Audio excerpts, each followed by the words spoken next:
Hello everyone, welcome to WiFi study which are part of Unacademy group. दोस्तों, आज की इस video में हम देखने वाले हैं भारत का भौगोलिक विभाजन और इससे संबंधित 40 क्वेश्चन देखेंगे। आप इस वीडियो को शुरू से लेकर एंड तक देखिएगा।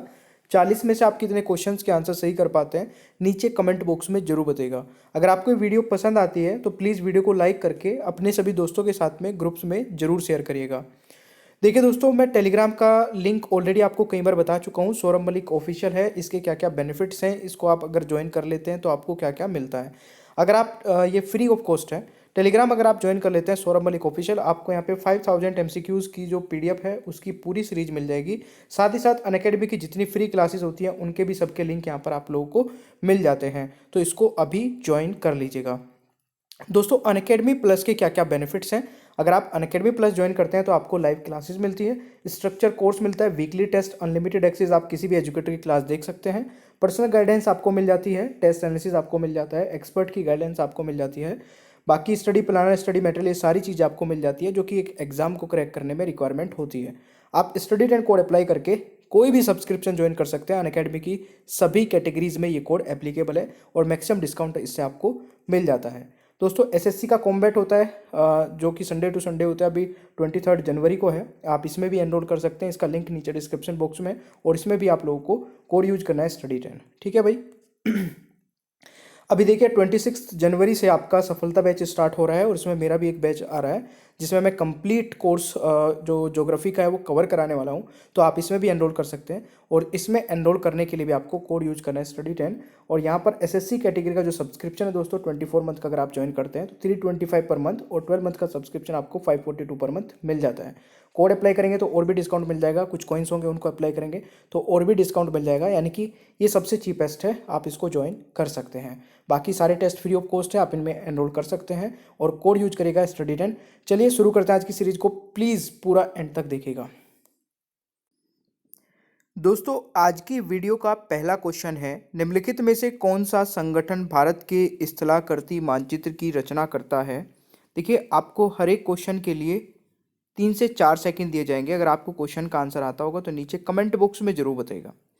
मेरे प्यारे दोस्तों, इस क्वेश्चन का जो सही आंसर होगा वह होने वाला है सर्वे ऑफ इंडिया, यानी कि बी राइट आंसर होने वाला है।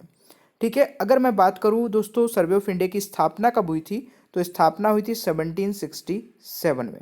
अगर मैं बात करूं अभी इसके हेड कौन है, सर्वे ऑफ इंडिया के दोस्तों हेड है नवीन तोमर, और मिनिस्टर कौन है दोस्तों जो रेस्पॉन्सिबल है, वो डॉक्टर जितेंद्र सिंह, जो कि minister of science and technology है। तो ये चीज़ आप लोगों को याद रखनी है सर्वे ऑफ इंडिया के बारे में। आई होप कि ये क्वेश्चन आपको समझ आया होगा और इस क्वेश्चन का आंसर जरूर याद रखिएगा दोस्तों, एग्जाम में कई बार पूछा जा चुका है। चलिए नेक्स्ट क्वेश्चन पर आते हैं। दूसरा क्वेश्चन है, पूर्वी तटीय मैदान का नाम क्या है या फिर किस और नाम से जाना जाता है। पूर्वी तटीय मैदान को दोस्तों और किस नाम से जाना जाता है। कोशिश करिए क्योंकि क्वेश्चन काफ़ी अच्छा है और आप लोगों को जरूर पता होना चाहिए। इस क्वेश्चन का दोस्तों जो सही आंसर होगा, पूर्वी तटीय मैदान का नाम और किस नाम से जाना जाता है, तो इस क्वेश्चन का राइट आंसर होगा कोरोमंडल तटीय मैदान, यानी कि इस क्वेश्चन का सही आंसर ऑप्शन सी होने वाला है। काफी बढ़िया भाई। तीसरा क्वेश्चन है, भारत का क्षेत्रफल पाकिस्तान के क्षेत्रफल से खालिस्तान गुना बड़ा है, यानी कि भारत का क्षेत्रफल पाकिस्तान के क्षेत्रफल से कितना गुना बड़ा है दोस्तों। तो इस क्वेश्चन का राइट आंसर क्या होगा, बिल्कुल सही आंसर होगा दोस्तों, भारत का क्षेत्रफल पाकिस्तान के क्षेत्रफल से 4 गुना बड़ा है दोस्तों। ठीक है, अप्रोक्स मतलब 4 गुना बड़ा है। तो इस क्वेश्चन का सही आंसर ऑप्शन बी हो जाएगा। देखिए मैं बता देता हूं कि पाकिस्तान का जो क्षेत्रफल है वो 7,96,095 वर्ग किलोमीटर है, और दोस्तों भारत का क्षेत्रफल है 3,28,07,263 वर्ग किलोमीटर। तो मतलब अप्रोक्स 4 गुना बड़ा बैठ रहा है। तो आप लोगों को यह याद रखना है। ठीक है, चलिए अगला क्वेश्चन क्या आता है दोस्तों। नेक्स्ट है, भारतीय उपमहाद्वीप मुख्यतः का एक हिस्सा है। ठीक है, इंडियन सब continent was mainly a part of. अच्छा क्वेश्चन है, ये भी कई बार एग्जाम में आ चुका है। तो जरा इस क्वेश्चन का आप मुझे आंसर बताइए। मेरे प्यारे दोस्तों, इस क्वेश्चन का जो सही आंसर होने वाला है गोंडवाना लैंड का दोस्तों जो भारतीय उपमहाद्वीप है वो किसका हिस्सा है? गोंडवाना लैंड का। यानी कि इस क्वेश्चन का राइट आंसर ऑप्शन डी होगा। थोड़ा सा दोस्तों हिस्ट्री में बताता हूं आप लोगों को। देखिए, प्रारंभ में पृथ्वी एक बड़ा भूभाग था जिसे पेंजिया कहा जाता था, जो पंसला नामक एक बड़े जल निकाय से घिरा हुआ था दोस्तों। देखिए, जो बड़ा भूभाग था पृथ्वी दोस्तों, ये दो टुकड़ों में टूट गया था, जिसमें एक भाग तो था दोस्तों जिसको कहते हैं अंगारा भूमि, और एक गोंडवाना लैंड। जो भारत हिस्सा है दोस्तों वो गोंडवाना लैंड का है, यह आप लोगों को याद रखना है। ठीक है, समझ आ गया सभी को? चलिए जी, अगला क्वेश्चन क्या कहता है, भारत में किस राज्य का सबसे बड़ा क्षेत्र है? बताइए। Which state has the largest area in India? तो यहां पे अगर मैं बात करूं लार्जेस्ट एरिया की, तो दोस्तों लार्जेस्ट एरिया जो है वो राजस्थान का है। ठीक है, राजस्थान के पास कितना एरिया है दोस्तों? Rajasthan with an area of about 3,42,239 kilometre square का जो एरिया है वो राजस्थान के पास है। और सेकंड नंबर पे आता है दोस्तों मध्य प्रदेश। ठीक है, 3,08,245 किलोमीटर। तो ये आप लोगों को समझ आ गया सभी को? ठीक है, तो राजस्थान पहले पर है और मध्य प्रदेश दूसरे पर है, इसमें कंफ्यूज नहीं होना है। भारत की तटीय रेखा कितनी है दोस्तों? भारत की तटीय रेखा, coast line of India is, आराम से सोच समझ के आंसर करिए क्योंकि हर एक क्वेश्चन एग्जाम के लिए इंपॉर्टेंट है भाई। ठीक है, तो सभी क्वेश्चंस जितने भी करा रहा हूं वो सारे एग्जाम के पॉइंट ऑफ व्यू से बहुत ज़्यादा इंपॉर्टेंट रहने वाले हैं। तो फटाफट आप आंसर बताइए सोच समझ के। इस क्वेश्चन का जो राइट आंसर होगा मेरे प्यारे दोस्तों, वह होने वाला है 7,500 किलोमीटर। ठीक है, भारत की जो तटीय रेखा है वो कितनी है? 7,500 किलोमीटर। अच्छा, कई स्टूडेंट सोच रहे होंगे कि नहीं सर गलत बता रहे हो। बिल्कुल सही बता रहा हूँ, सुन लीजिए। भारतीय मुख्य भूमि के जो समुद्र तट रेखा है दोस्तों, जो कोस्टल लाइन है वो 6100 किलोमीटर है। जितने 6100 किलोमीटर लगा रहे हैं वो भी बिल्कुल सही है, बट वो किस पॉइंट पे सही है? भारतीय मुख्य भूमि के समुद्री तट की दोस्तों। ठीक है, जबकि अंडमान निकोबार और लक्षद्वीप समूह की अगर सीमा को हम ऐड कर ले, समुद्री तट सीमा को, तो पूरा मिला के 7500 किलोमीटर होता है। तो यहां पे क्या पूछा गया था दोस्तों? भारत की तट रेखा। तो अगर पूरी भारत की पूछी जा रही है तो उसका आंसर 7500 ही लगाना है, 6100 मत लगा देना। ठीक है ना? चलिए नेक्स्ट क्वेश्चन की ओर बढ़े। अगला क्वेश्चन क्या कहता है, लक्षद्वीप द्वीप कहां स्थित है दोस्तों? लक्षद्वीप आइसलैंड लोकेटेड कहां पर लोकेटेड है, जरा बताइएगा। तो देखिए लक्षद्वीप कहां स्थित है, ये स्थित है दोस्तों, लक्षद्वीप कहां स्थित है, where is Lakshadweep island located? तो ये स्थित है मेरे प्यारे दोस्तों अरब सागर में। कहां पर? अरब सागर में। ये चीज आप लोगों को याद रखना है। ठीक है, थोड़ा सा बात कर लेते हैं लक्षद्वीप के बारे में। लक्षद्वीप दोस्तों अरब सागर में स्थित है। इसका क्षेत्रफल जो है वो केवल 32 वर्ग किलोमीटर है और यह एक केरल द्वीप है जिसमें मालदीव और से 8 डिग्री चैनल पर अलग करती है। ठीक है, तो ये चीज भी आपको याद रखनी है।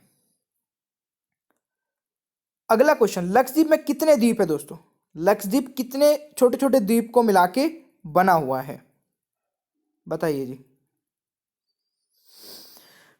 बिल्कुल सही कोशिश कर रहे हैं आप लोग। और इस क्वेश्चन का दोस्तों जो करेक्ट आंसर होने वाला है वह होने वाला है क्या? 36।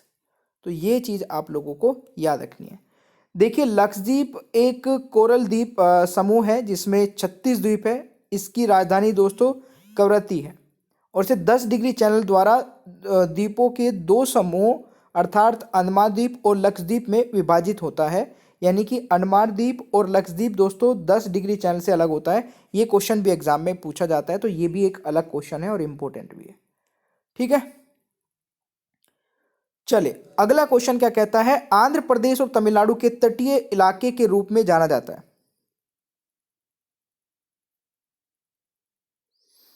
देखिए इस क्वेश्चन के बारे में अगर मैं बात करूं दोस्तों, तो ये क्वेश्चन होने वाला है आंध्र प्रदेश और तमिलनाडु के तटीय इलाके के रूप में जाना जाता है कोरोमंडल तट, यानी कि बी राइट आंसर होगा दोस्तों। तो यह आप लोगों को याद रखना है। थोड़ा सा बता देता हूँ। आंध्र तट के कुछ हिस्सों और तमिलनाडु के तट को एक साथ कोरोमंडल तट या फिर पायन घाट के रूप में जाना जाता है। वैसे कोरोमंडल तट ज़्यादा इंपॉर्टेंट है क्योंकि ये क्वेश्चन आ चुका है, ठीक है। और यह उत्तर में आंध्र प्रदेश में फ्लेक्स डिवाइस बिंदु और दक्षिण में कन्याकुमारी के बीच स्थित है। Important point. और देखिए, अगर आप लोगों को ये पीडीएफ लेनी है ना, तो पीडीएफ लेने के लिए टेलीग्राम पे जाइएगा, ठीक है। और टेलीग्राम पे जाके सौरभ मलिक ऑफिशियल सर्च करना, आपको जो टेलीग्राम मिलेगा उसको ज्वाइन कर लेना। वहाँ पे वीडियो के तो लिंक मिलेंगे आप लोगों को, ऐसी ऐसी जितनी भी पीडीएफ है वो भी वहाँ पे मिल जाएंगे, ठीक है। क्या सर्च करना है? सौरभ मलिक, SAURABH, ठीक है। सौरभ मलिक ऑफिशियल सर्च कर लेना। क्वेश्चन आता है नेक्स्ट, निम्नलिखित में से कौन सा उच्च भूमि तेलंगाना पठार का हिस्सा नहीं है? बताइए भाई, कौन सा हिस्सा नहीं है? तो गाइज यहां पे अगर मैं बात करूं निम्नलिखित में से कौन सा उच्च भूमि तेलंगाना पठार का हिस्सा नहीं है, तो right answer is Aravalli. Right answer is Aravalli. तो राइट आंसर आपका ऑप्शन ये हो जाएगा। देखिए, अरावली पहाड़ियां दुनिया की सबसे पुरानी पर्वत श्रृंखलाओं में से एक है और ये भारत की उत्तर पश्चिमी भाग में स्थित है। तेलंगाना पठार पूर्वी घाट, पश्चिम घाट और सतपुड़ा श्रेणी का एक हिस्सा है।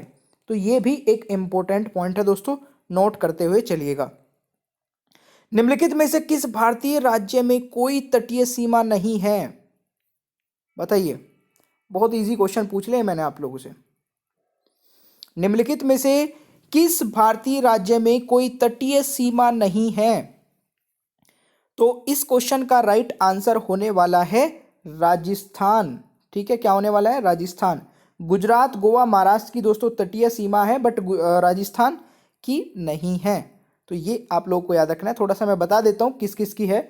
गुजरात, गोवा, महाराष्ट्र सभी भारत के पश्चिमी तट पर स्थित हैं जो अरब सागर से सटे हुए हैं, जबकि राजस्थान पाकिस्तान के साथ भूमि सीमा साझा करता है।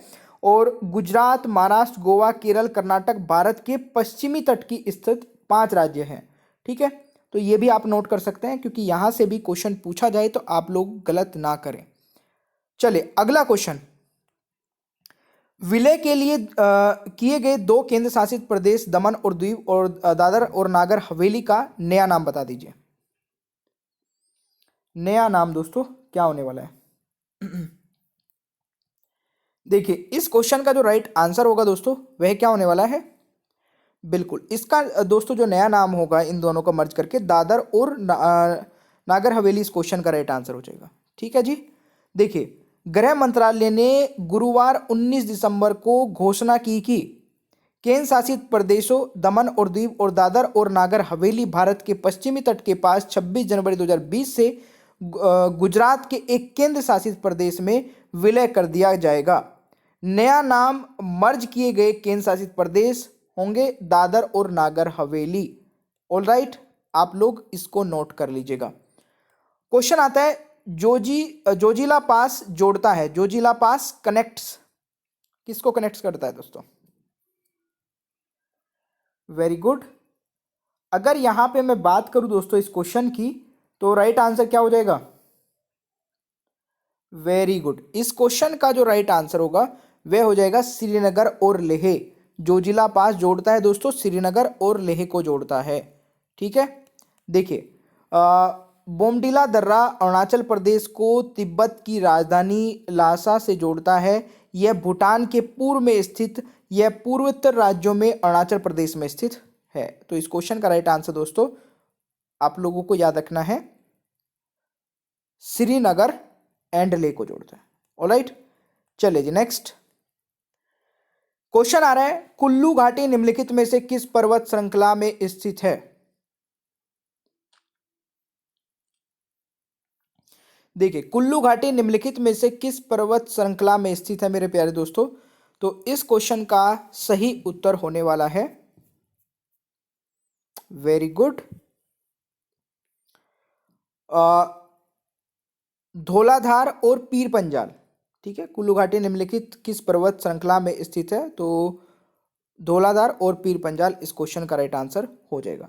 देखिए कुल्लू घाटी धौलाधार और पीर पंजाल श्रेणी के बीच बनी है। जब व्यास नदी इन श्रेणियों में कटती है तो यह शानदार दृश्यों का उत्तराधिकारी देती है। ठीक है, चलिए जी अगला क्वेश्चन आता है, हिमाचल प्रदेश में एक पास है, इन चारों में से बताना है कौन सा पास है। तो इस क्वेश्चन के अगर बारे में बात करें तो हिमाचल प्रदेश में एक पास है, कौन सा दोस्तों? सिप किला। ठीक है, तो राइट आंसर इज ऑप्शन है। तो ये आप लोगों को याद रखना है। यहाँ पे अगर मैं बात करूँ दोस्तों, हिमाचल प्रदेश में सिप किला दर्रा भारत चीन सीमा पर एक बॉर्डर पोस्ट है। भारत में सतलज नदी का प्रवेश इसी दर्रे से होता है। ये भी आप लोगों को नोट कर लेना है मेरे प्यारे दोस्तों। ठीक है जी, चलिए अगला क्वेश्चन आपका आता है। क्वेश्चन आता है, पलक्कड़ की खदाई निम्नलिखित से किस राज्य को जोड़ती है? बताइए। तो दोस्तों ये जोड़ती है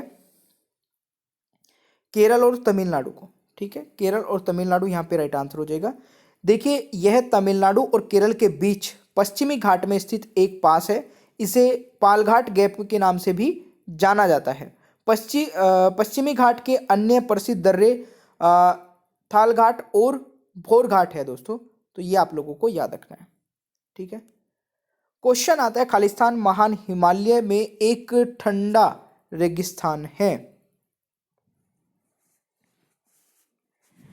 तो देखिए जी इस क्वेश्चन का अगर मैं बात करूं यहाँ पे राइट आंसर की, तो क्या होगा? बिल्कुल सही आंसर है मेरे प्यारे दोस्तों। इस क्वेश्चन का राइट आंसर हो जाएगा लद्दाख। ठीक है, महान हिमालयन खालिस्तान महान हिमालयन में एक ठंडा रेगिस्तान है लद्दाख। तो ठंडे रेगिस्तान की क्या डेफिनेशन है? और देखिए ठंड के रेगिस्तान में दुनिया के किसी भी अन्य रेगिस्तान की तरह बहुत कम वर्षा होती है दोस्तों। ठीक है, हालांकि इन क्षेत्र में उनकी भौगोलिक स्थिति के कारण तापमान बहुत कम होता है, तो इसीलिए इनको दोस्तों ठंडा रेगिस्तान कहा जाता है। वर्षा यहाँ पर भी कम ही होती है, मतलब इसका रेगिस्तान कहने का रीजन यही है। लद्दाख में बहुत कम वर्षा के साथ संयुक्त ऊंचाई यह एक ठंडा रेगिस्तान बनाती है। गोबी रेगिस्तान ठंडे रेगिस्तान का एक और उदाहरण है दोस्तों, ये भी आप नोट कर सकते हैं। ठीक है, चलिए अगला क्वेश्चन, किस हिमालयी शिखर को सागर माथा भी कहा जाता है? अगर आप दोस्तों मेरी स्पेशल क्लासेस देखना चाहते हैं ना अनअकैडमी पर, तो मेरी 2 स्पेशल क्लासेस रेगुलर होती है अनअकैडमी पर। एक तो दिन में होती है 2:30 बजे, ठीक है, 1 दिसंबर से हो जाएगी शुरू, और एक रात की 11 बजे। और मेरे हिसाब से दोनों ही आप लोगों को ये ज्वाइन करनी चाहिए। रात के टाइम पे जीके क्विज होता है एक बहुत ही बेहतरीन। दोनों स्पेशल क्लासेस बहुत इंपॉर्टेंट होती है। आप मेरी प्रोफाइल को फॉलो कर सकते हैं, नीचे डिस्क्रिप्शन बॉक्स में लिंक है। यहाँ पे माउंट एवरेस्ट दोस्तों राइट आंसर हो जाएगा। किस हिमालयी शिखर को सागर माथा भी कहा जाता है? तो माउंट एवरेस्ट यहाँ पे राइट आंसर हो जाएगा। ठीक है, सागर माथा दोस्तों माउंट एवरेस्ट का नेपाली नाम है। यह दुनिया की सबसे ऊंची चोटी है जिसकी ऊंचाई लगभग 8,850 मीटर है। यह भी आप नोट कर सकते हैं। अगला क्वेश्चन क्या कहता है कि हिमालय की सबसे पूर्वी चोटी कौन सी है? हिमालय की सबसे पूर्वी चोटी, तो मेरे प्यारे दोस्तों हिमालय की सबसे पूर्वी चोटी है नमचा बारवा, यानी कि ऑप्शन होने वाला है ए राइट आंसर। देखिए हिमालय की सबसे पूर्वी चोटी नमचा बारवा है, जहां से ब्रह्मपुत्र नदी भारत में प्रवेश करती है। सबसे पश्चिमी चोटी नंगा पर्वत है। तो ये भी आप लोग नोट कर सकते हैं। बढ़ते हैं अगले क्वेश्चन की ओर। गॉडविन ऑस्टिन है, गॉडविन ऑस्टिन इज अ, क्या है दोस्तों?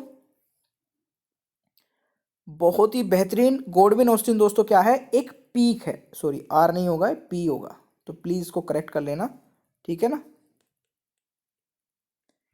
चोटी है। तो यहां पे अगर मैं बात करूं दोस्तों गॉडविन ऑस्टिन की, तो देखिए माउंट एवरेस्ट के बाद गॉडविन ऑस्टिन दुनिया की दूसरी सबसे ऊंची चोटी है, जिसे दोस्तों K2 के नाम से भी जाना जाता है या K2 भी कहा जाता है। इसकी ऊंचाई लगभग 8,611 मीटर है। तो ये पॉइंट आप लोगों को नोट कर लेना है। दोस्तों क्वेश्चन आता है कि भारत की सबसे ऊंची चोटी कौन सी है? भारत की, ध्यान से सुनिएगा, भारत की सबसे ऊंची चोटी कौन सी है भाई?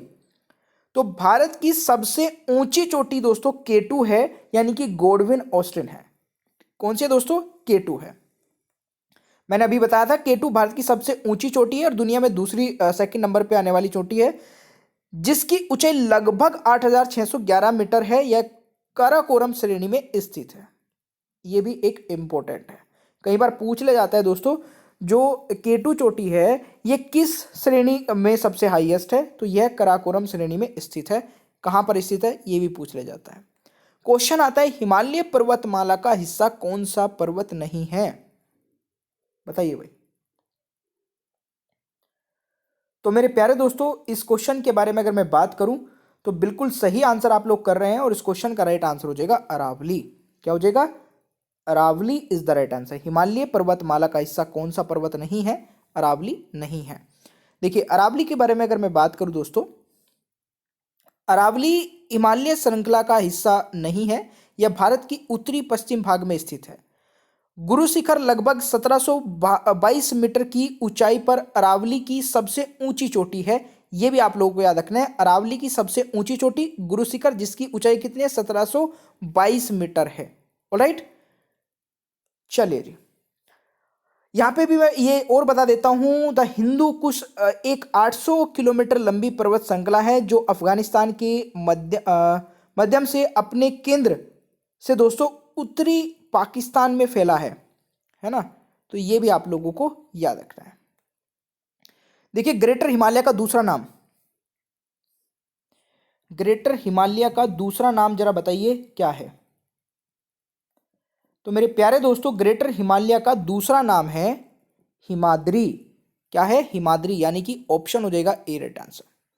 ठीक है, देखिए, महान हिमालय सबसे विशाल हिमालय श्रृंखला है और इसे आंतरिक हिमालय के रूप में भी जाना जाता है। उन्हें हिमाद्री के नाम से भी जाना जाता है दोस्तों। अधिकांश पर्वत श्रृंखला और चोटियां इसी सीमा में स्थित है। ये पॉइंट काफी इंपॉर्टेंट है, नोट करके रखिएगा। ठीक है, जैसे कि मैंने पीडीएफ बता दी थी आपको, कहां से मिलेगी ये पीडीएफ? टेलीग्राम पे जाना, सौरभ मलिक ऑफिशियल सर्च कर लेना, वहीं पे स्पेशल क्लासेस के लिंक भी मिल जाएंगे, जो मतलब मेरी 2:30 बजे और रात को 11 बजे क्लास होती है, दोनों क्लासेस के लिंक आपको वहां पे मिल जाएंगे। क्वेश्चन क्या कहता है? नेक्स्ट क्वेश्चन है, नाग टिब्बा और महाभारत पर्वत श्रृंखला में स्थित है। तो गाइज, इस क्वेश्चन का जो राइट आंसर होने वाला है वह क्या होगा? लघु हिमालय, लेसर हिमालय इस क्वेश्चन का दोस्तों राइट आंसर हो जाएगा, यानी कि सी। ठीक है, इसके बारे में बता देता हूं। महाभारत और नाग टिब्बा श्रृंखला लघु हिमालय में शामिल है। लघु हिमालय दोस्तों ग्रेटर हिमालय के 7 प्रमुख पूर्वी पश्चिम पर्वत श्रृंखला है। उन्हें हिमाचल भी कहा जाता है, तो ये भी आप नोट कर सकते हैं। निम्नलिखित में से किसे सह्याद्री पर्वत के नाम से जाना जाता है? तो गाइज, इस क्वेश्चन का राइट आंसर हो जाएगा वेस्टर्न घाट। ठीक है, western Ghat is the right answer. देखिए, सह्याद्री पश्चिमी घाट का दूसरा नाम है। पश्चिमी घाट का एक जैविक मैं बोल सकता हूं हॉटस्पॉट भी है और भारत में सबसे अधिक जैव विविधता यहां पाई जाती है। दोस्तों, कौन सा कथन सही है इनमें से? जरा पढ़िए और आंसर लगाइएगा। तो इनमें से कौन सा सही है, इसके बारे में अगर मैं बात करूं दोस्तों, तो यहां पे महादेव पर्वत और कर्नाटक सॉरी नहीं नहीं नहीं, ये गलत है। महादेव पर्वत और मैकाल पर्वत के पश्चिम में है। हाँ, ये सही है। मेरे को ये नहीं, ये सही नहीं है। तो right answer is option A, इसको देख लीजिएगा। ठीक है, देखिए, महादेव पहाड़ियां मध्य प्रदेश में है और छत्तीसगढ़ में स्थित है। मैकाल पर्वत के पश्चिम में स्थित है। ये दोनों पहाड़ियां दोस्तों सतपुड़ा रेंज का एक हिस्सा है। ये भी आप लोग याद रख सकते हैं कि दोनों पहाड़ियां सतपुड़ा रेंज का हिस्सा है। चलिए, एक पर्वत का अंतराल जो प्राकृतिक मार्ग प्रदान करता है के रूप में जाना जाता है। तो गाइज, इस क्वेश्चन का राइट आंसर होने वाला है पास। सी इज द राइट आंसर। ठीक है, इसके बारे में बात करूं तो एक पास भू वैज्ञानिक गठन के पहाड़ों की एक श्रेणी में एक स्थान है जो आसपास की चोटियों से कम है। यह पहाड़ों के माध्यम से एक प्राकृतिक मार्ग के रूप में कार्य करता है। ठीक है, चलिए, दोस्तों प्रायद्वीपीय भारत की सबसे ऊंची पर्वत चोटी, तो प्रायद्वीपीय भारत की सबसे ऊंची पर्वत चोटी दोस्तों क्या है? अनायमुडी है, यानी कि ऑप्शन हो जाएगा यहां पे डी राइट आंसर, सॉरी ए राइट आंसर। अनायमुडी चोटी दोस्तों पालघाट खाड़ी के पास अनायमुडी पहाड़ियों में स्थित है। लगभग 2695 मीटर की ऊंचाई के साथ यह प्रायद्वीपीय भारत की सबसे ऊंची पर्वत चोटी है। ठीक है जी, बढ़े अगले क्वेश्चन की ओर। क्वेश्चन आता है अनायमुडी चोटी कहां स्थित है? तो अनायमुडी चोटी दोस्तों सह्याद्री में स्थित है, यानी कि इस क्वेश्चन का राइट आंसर हो जाएगा ऑप्शन है। ठीक है, अनायमुडी प्रायद्वीपीय भारत की सबसे ऊंची चोटी है। यह पश्चिमी घाट में केरल राज्य में स्थित है। यह अनायमुडी और इलायची पहाड़ियों के पास स्थित है। ये पॉइंट भी आप नोट कर सकते हैं। क्वेश्चन आता है निम्न में से कौन सर्वोच्च चोटी है, सबसे ऊंची चोटी? इन चारों में से बताना है दोस्तों। इन चारों में से सबसे ऊंची चोटी है हाँ नंगा पर्वत, इस क्वेश्चन का राइट आंसर होगा, यानी कि सी राइट आंसर हो जाएगा। ठीक है, इसके यहाँ पे दोस्तों मैं बात करूँ अगर Himalayas is mainly classified in 3 categories, 3 श्रेणियों में विभाजित है दोस्तों हिमालय। तो ग्रेटर हिमालय, महान हिमालय जिसको बोलते हैं, लेसर हिमालय, लघु हिमालय और आउटर वाहिक हिमालय। जिसमें अगर मैं बात करूँ दोस्तों, जिसमें सबसे बाहरी हिमालय जो है वो शिवालिक है, इसको आपको याद रखना है। पश्चिम और पूर्व घाट कहाँ मिलते हैं? पश्चिम और पूर्व घाट कहाँ मिलते हैं, बताइए जल्दी से मेरे प्यारे दोस्तों। इस क्वेश्चन का राइट आंसर होगा पश्चिम और पूर्वी घाट कहाँ मिलते हैं? नीलगिरी पहाड़ियां, यानी कि ए राइट आंसर होगा। चलिए नेक्स्ट, यहाँ पे अगर मैं बात करूँ दोस्तों, पश्चिमी और पूर्वी घाट नीलगिरी पहाड़ियों पर मिलते हैं, जो 3 राज्य अर्थात तमिलनाडु, केरल और कर्नाटक की सीमा पर है। नोट कर लेना भाई इस चीज को भी, ये भी इंपॉर्टेंट है। वह सीमा जो भारत और तुर्किस्तान के बीच जल क्षेत्र के रूप में कार्य करती है।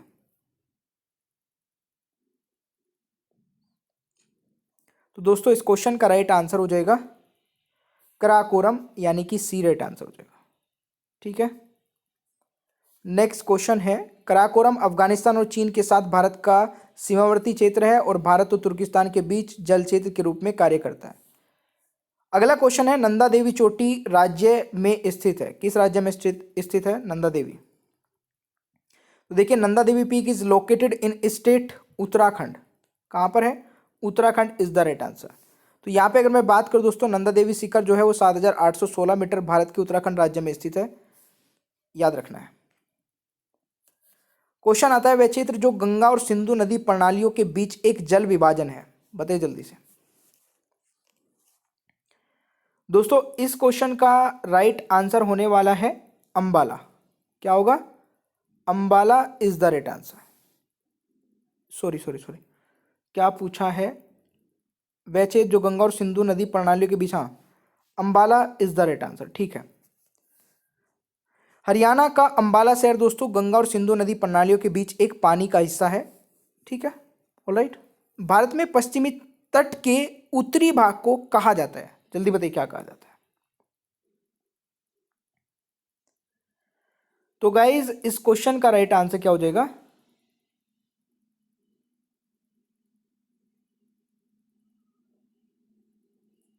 एक सेकेंड, हाँ इसका राइट आंसर हो जाएगा कोंकण कोस्ट, यानी कि ऑप्शन हो जाएगा राइट आंसर।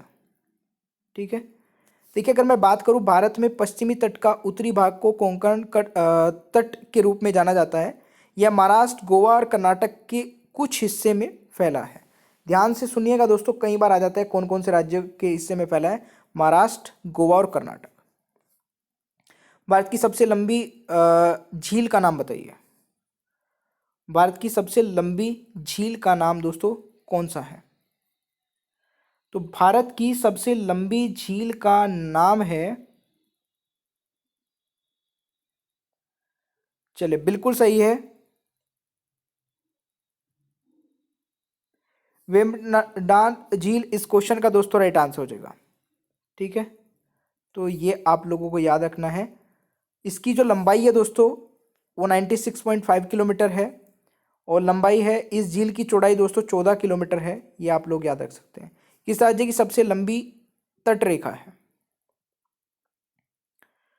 तो यहाँ पे सबसे लंबी तटरेखा दोस्तों गुजरात की हो जाएगी। ठीक है, तो right answer is option C. निम्नलिखित में से कौन सी पर्वत श्रृंखला भारत में स्थित है? तो भारत में स्थित पर्वत श्रृंखला दोस्तों कौन सी है?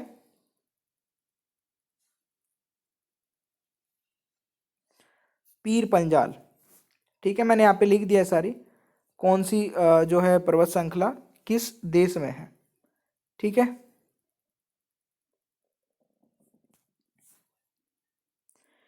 नेक्स्ट क्वेश्चन है नागा खासी और गारो पहाड़ियां में स्थित है।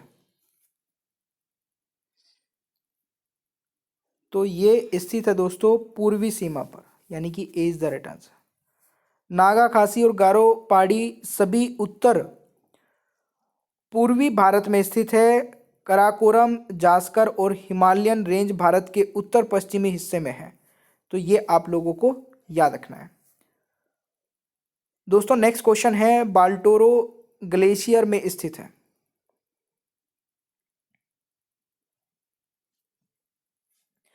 तो इस क्वेश्चन का राइट आंसर हो जाएगा, ये स्थित है मेरे प्यारे दोस्तों कराकोरम पर्वत श्रृंखला में, यानी कि A is the right answer. तो देखिए आप लोग यार एक तो लाइक कर दिया करें और स्पेशल क्लासेस देखने के लिए मेरी प्रोफाइल लिंक को फॉलो कर लीजिए, नीचे कमेंट बॉक्स में है। और टेलीग्राम को जरूर ज्वाइन कर लेना। टेलीग्राम का जो लिंक है दोस्तों वो तो नहीं है यहाँ पे, बट आप डायरेक्टली सर्च कर लेना सौरभ मलिक ऑफिशियल, आपको टेलीग्राम मिल जाएगा। ठीक है, चले। और देखिए गाइज एक बहुत ही अच्छा फीचर जो कि अनअकैडमी पर आपको मिल जाता है, जहाँ पे आप रिपोर्ट कर सकते हैं कोई भी inappropriate content in the video. मतलब वीडियो में आपको कुछ भी ऐसा लगता है जो कि स्टडी से रिलेटेड नहीं था, तो आप उसको रिपोर्ट करके अपना प्राइज़ विन कर सकते हैं। ठीक है, नीचे ही डिस्क्रिप्शन बॉक्स में आपको एक फॉर्म मिल जाएगा जिसमें आप ये चीज़ें भेज के, और जो सबसे पहले भेजेगा उसको प्राइज़ मिलेगा। ठीक है, बाकी thank you so much guys. Channel को सब्सक्राइब कर लीजिएगा, पीडीएफ भी आप डाउनलोड कर सकते हैं। बेल आइकन को ऑन रखिए और वीडियो को लाइक और शेयर करना भूलिएगा मत। ठीक है, और देखिए अनअकैडमी पर मेरी 2 स्पेशल क्लासेस हो रही है, इसके बारे में मैं बता देता हूँ। एक तो दिन में होती है दोस्तों 2:30 बजे, ठीक है, और एक होती है रात को 11 बजे। दोनों ही इंपॉर्टेंट है, और दोनों क्लासेस को आप कैसे देख पाओगे, नीचे डिस्क्रिप्शन बॉक्स में मेरी प्रोफाइल का लिंक आपको मिल जाएगा, अनअकैडमी प्रोफाइल का लिंक, उस पर क्लिक करना है, फॉलो कर लेना है, और फॉलो करते ही आपके पास नोटिफिकेशंस आने स्टार्ट हो जाएंगे। ठीक है, तो चलिए मिलते हैं नेक्स्ट क्लास में। Thank you so much.